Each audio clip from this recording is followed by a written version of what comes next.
Press pause. Press pause.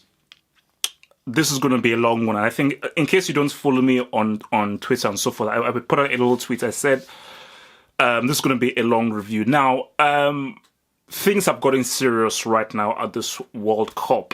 So obviously, thank you for enjoying and watching my vids. It's greatly appreciated. I'm sure that you like me, when I laugh, and you like the very, quick 5-6 minute things and everything.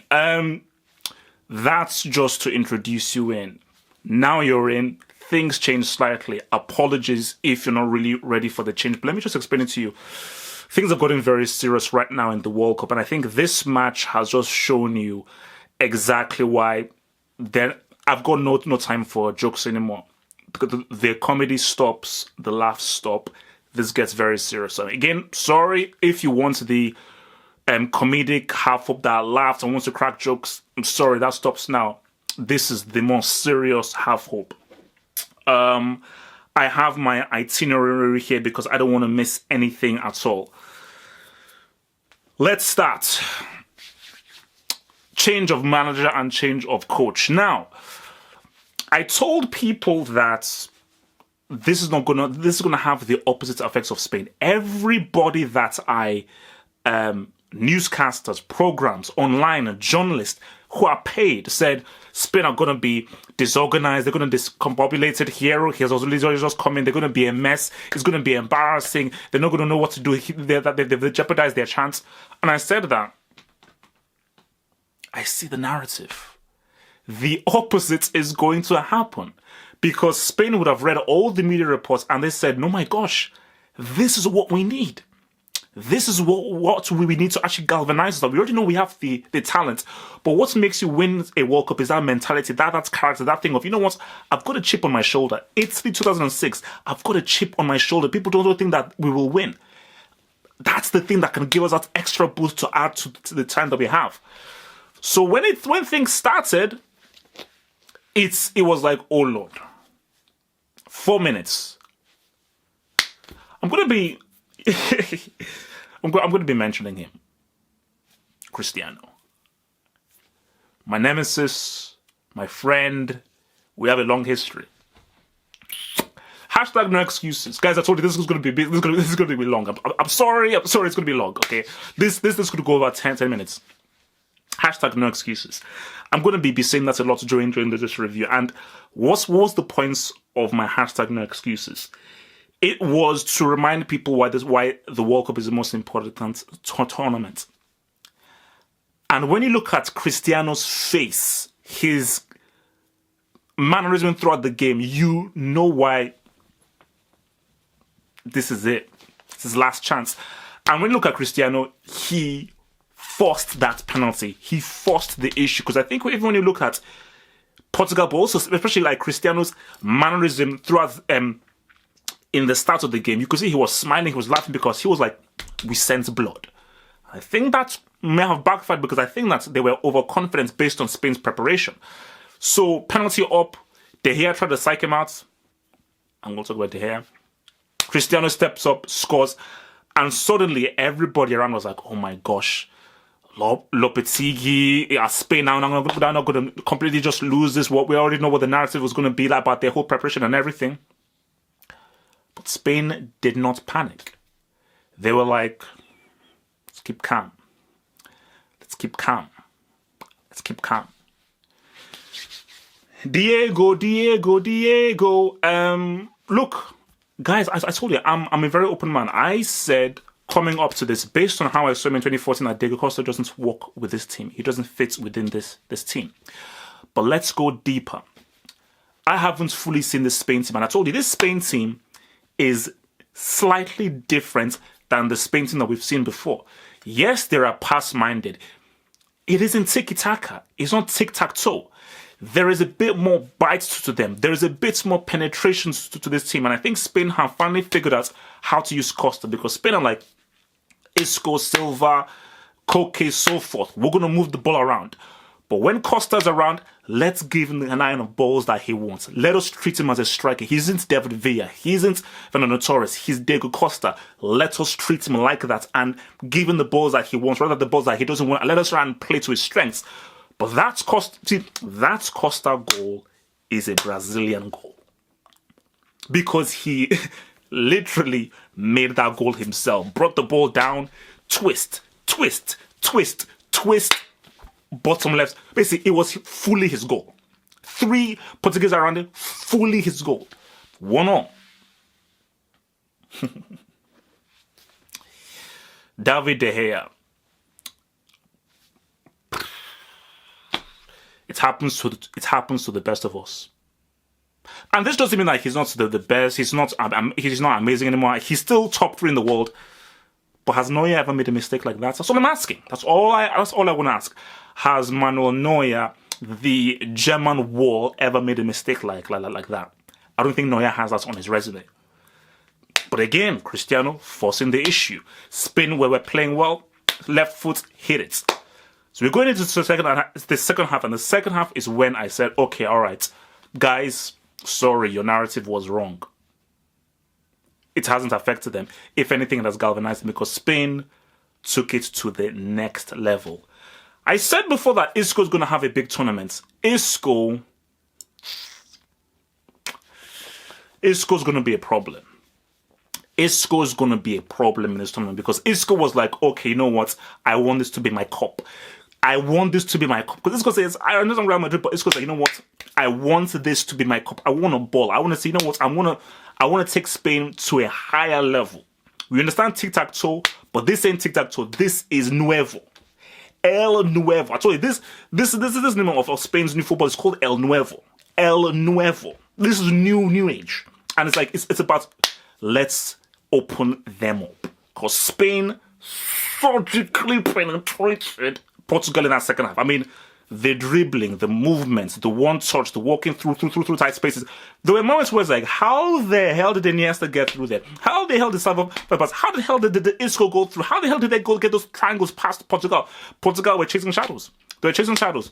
But again, your man Costa, right place, right time, strikers, instinct, and guys, Spain are going to be a problem because they've got the passing down, they've got the movement down. You've got Isco who is now playing at a high level and giving you something very, very different, and he's almost taken the Iniesta role. But I think Isco has something a little bit different than Iniesta had. And we already know how Koke, who I thought I should start ahead of Thiago, he started, and we already know what he's doing there. But they've got a striker. They've got a cold-blooded striker. You know, they've got a cold-blooded striker. Guys, that's natural goal. Because I actually waited at the back because I wanted just to see it like numerous times. That's natural goal. The guy, I think it had backspin. That thing had backspin, hit the post, hit the other post. I was like, what? When Nacho scored that goal, I was like, that's it. Portugal are done. Spain have won this, and I think Spain have laid down a marker because it's the reaction to going a goal down early. It is the performance in the second half, and that's goal specifically. I was like, you know what, that's it. And I think Spain, they kept the ball, and I think Spain just said, you know what, we've made a statement. You said that we were done. You said that we would be crap. You said that this Lopetegui thing would affect us. Nah, we're back. And that was it. I was about to leave. I was about to go. I was about to say whatever. It's finished. It's done. Hashtag no excuses. Hashtag no excuses. Because I was looking at Cristiano's face and I was like, you could see that he was visibly annoyed. Like, I think there was one where he threw the ball at Jessica Alba and everything. Because you could see that he was annoyed that they had given away the game. Hashtag no excuses. So what does the hashtag no excuses mean fully? Because you can say, whoa, half up. You keep saying this hashtag. The hashtag no excuses, it means that get it done. It means find a way. It means give me the ball, I'm taking you to the promised land. It means that it doesn't matter. There are no excuses. Get it done. Cristiano gets the ball, free kick. He had already messed up a free kick earlier in the game. And look, man, I was like, nah, 2 goals, that's good. You've done your thing. Spain half this game. Took his breath. He focused.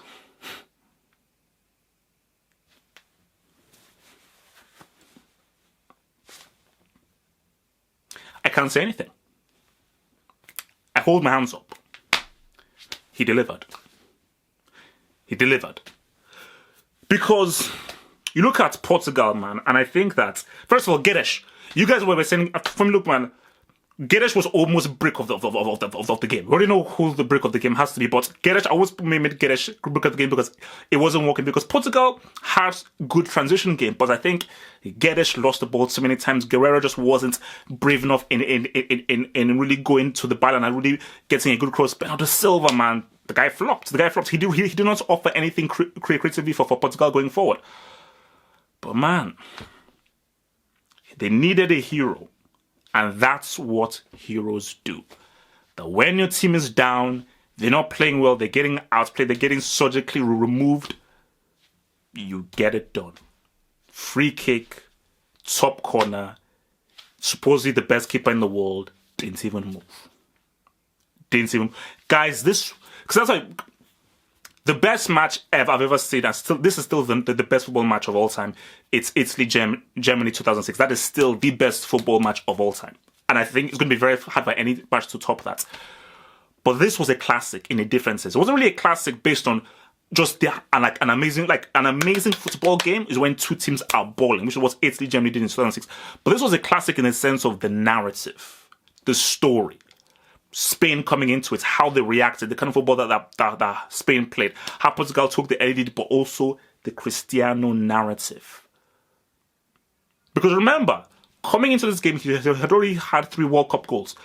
So he's already up to 6 World Cup goals right now. 3 goals, first game against Spain, one of the favourites. That's huge. That's huge, guys. Guys, man, it's the World Cup. It's the World Cup. This is what I try to explain to you guys. You guys won't listen. You keep telling me that Champions League, Premier League. I keep telling that Champions League is big. Premier League is big. All the things are big. There is something about this tournament. It's every 4 years. It's only for a month. It's in a very minute time. Because great things come in small doses. So this is better luck next year. This is okay, well, we'll try next week. No. You have to make it count and your time is limited, which is what makes it so great and so difficult and so hard to win. Look, this game laid down a marker because I think what we saw from Portugal, they have a lot of stuff to work on. Look, man, Bruno Alves, should he have played? They have a lot of stuff to work on, but I think Portugal's transition game and counter-attack could be very dangerous. But I think Fernando Santos has to figure out how to work better with that counter-attack. And I think Guedes, man, re-up, bro. Re-up. Because there were a lot of opportunities that Portugal could have really, really put Spain to bed in that first half. Bad decision-making, indecision, poor ball distribution. Bernardo Silva, you got to re-up, man. You got to raise that level. Jao Moutinho, where the hell were you? I say Charisma should start. Okay? But for Spain, man, Spain look dangerous. Spain look dangerous. Like, Spain, I'm like, you know what? Don't sleep on these guys. Do not sleep on Spain. Because Spain don't feel like they'd have won this game, but I think Spain they're taking out Iran and Morocco. They're taking out Iran and Morocco. But look, man, I think Costa could have a tournament. Because Costa is hungry. And guys, Isco is hungry. So that's why, this match just said to everybody that the gauntlet has been laid down. And I just pray. I pray that this game sets this World Cup alight. Because I had a few things about, okay, what can this World Cup do, everything like that. But I think this game just says, look, man, hashtag no excuses. This is it. For a lot of players, this is your last chance. Last chance, this is your final goal. Okay, we're going to do things a little bit in reverse here. Break of the game, David De Gea. I'm sorry, that was a calamitous error to make, especially when your team had gotten back in the game. They were in the ascendancy. To make a mistake like that, which was atrocious. There was no business you making that. I'm sorry, David De Gea. You become the brick of the game. That dude, Cristiano is that dude. I'm sorry, I can't deny it. I can't run away from it. Cristiano is that dude. He delivered. He's not only scoring the hat-trick, not only was he really forcing his team to go forward, leading his team, shouting, backing orders, but when it came down to being decisive, his team needed someone to step up to get themselves back in the game. Cristiano did so. Guys, this World Cup has arrived. Thank you for watching this video. Think about pledging and become a Half Football Hot patron. Pledge an amount each month and gain access to exclusive videos from your boy, the Football Hot, for more analysis. Peace.